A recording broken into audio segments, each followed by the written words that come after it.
అంటూ వస్తున్న వార్తలపై ఆయన కోడలు మల్లారెడ్డి విశ్వవిద్యాపీఠ వైస్ చైర్మన్ ప్రీతిరెడ్డి స్పందించారు.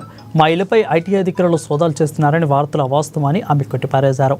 2022లో కాళోజీరావు యూనివర్సిటీ పీజీ సీట్ల విషయంలో తమ కాలేజీపై వేసిన కేసులో వచ్చారని, విచారణలో భాగంగా నోటీసులు ఇచ్చారని అన్నారు. పొద్దున్నే 6 గంటలకు పోలీసులు రావడంతో ఐటీ దాడులంటూ అందరూ వచ్చినట్లు ప్రచారం చేస్తున్నారని అన్నారు.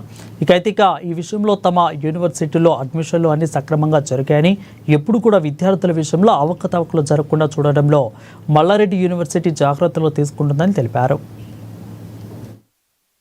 ఏం జరగలేదు. ఒకవేళ జరిగినుంటే నేను మీ ముంగట కూర్చోదండి కాదు. మీరందరూ కూడా లోపల అలౌడ్ లేకపోతుండే. అట్లా ఏం లేదు. జస్ట్ వరంగల్ పోలీస్ వాళ్ళు అప్పుడు ఈడీకి సంబంధించిన అప్పుడు వాళ్ళు local state government Kaloji Rao university వాళ్ళు అప్పుడు కేసు వేసి ఉంటే పీజీ సీట్స్ కోసం వాళ్ళు మన పోలీస్ స్టేషన్ లో కేసు వేస్తే వాళ్ళు వెరిఫికేషన్ కోసం వచ్చారు. అంతే కనుక వాళ్ళు ఇది ఈడీ రేడ్ కాదు, ఐటీ రేడ్ కాదు, ఈడీకి సంబంధించిన వెరిఫికేషన్. అది మన స్టేట్ గవర్నమెంట్ మన Kaloji university health sciences university పరంగా అప్పుడు వరంగల్ నుంచి వచ్చి వాళ్ళు ఇక్కడ వచ్చి వెరిఫికేషన్ చేయడానికి వచ్చారు అంతే. అండ్ అపియరెన్స్ నోటీస్ కూడా ఇవ్వడానికి వచ్చారు. ఏం అడగలే. భద్రారెడ్డి సార్ ఉన్నారా అని అడిగారు. సార్ ఢిల్లీలో ఉన్నారు, నేను ఉన్నాను. సో సరే అమ్మ మీరు పిలిచిన అపియరెన్స్ మీరు రావాలి, మీరు కానీ భద్రారెడ్డి గారు రావాలి, వరంగల్కి రావాలంటే సరే సార్ వస్తామని చెప్పినాం.